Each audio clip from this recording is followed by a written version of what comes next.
This is the video tutorial for the force calibration on the dual chamber wire myograph system. The calibrations are necessary as the transducers really are the most important part of this system. They record and export the forces generated by your tissues during the experiment, so keeping them in top shape is vitally important. We recommend that the calibrations are done once a month, but doing it more often is only going to help the system. The calibrations are best done under experimental conditions, meaning you have the chamber warmed to 37 degrees Celsius or whatever your experimental temperature is, and you use the same volume in the chamber that you'll be using during the experiment. It's fine to use water for the calibrations. You can also do the calibrations at room temperature, but it's best done under experimental conditions. In order to perform the calibration, you will need a wire on each jaw that's attached to the force transducer, the calibration kit, and make sure that you have the Myograph cable plugged in. In order to access the force calibration menu on the touchscreen, you will go into the settings menu and then force calibration. You will then select which transducer you're going to calibrate. In our instance, we'll be doing the near transducer. So you highlight that, select enter.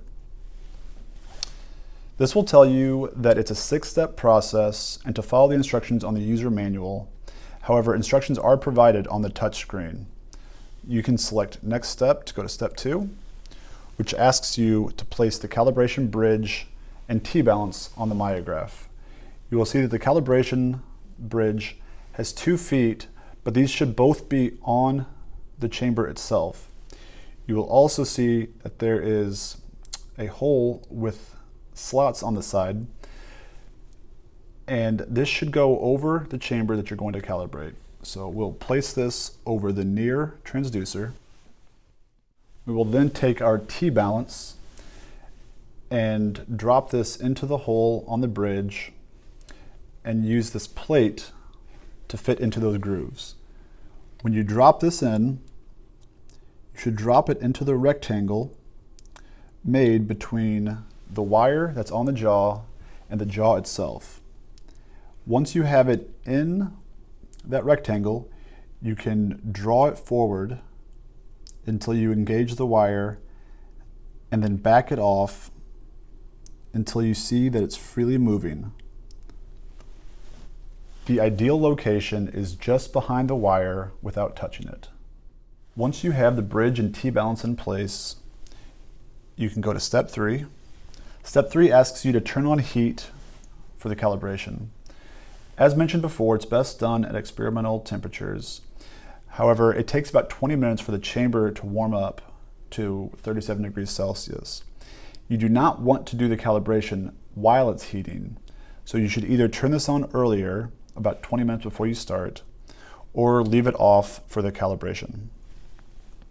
Go next step, which asks you to make sure that the transducer reading is stable and not drifting in one direction. You will want to wait about 10 or 20 seconds to make sure it's not drifting. If it's going back and forth between 2 numbers, that's okay, but if it's drifting in one direction, it means that you might be touching the wire with the calibration setup. But after it seems relatively stable, you can go to the next step, which is step 5, which asks you to place the 2-gram weight on the T-balance. Now, whichever side you're doing, you will be placing the weight on the side of the force transducer. This will kick the pin forward and engage the wire, which will simulate a vessel constricting. So in our instance, on the near chamber, the force transducer is on the right side, so we will carefully set the 2-gram weight on the right side.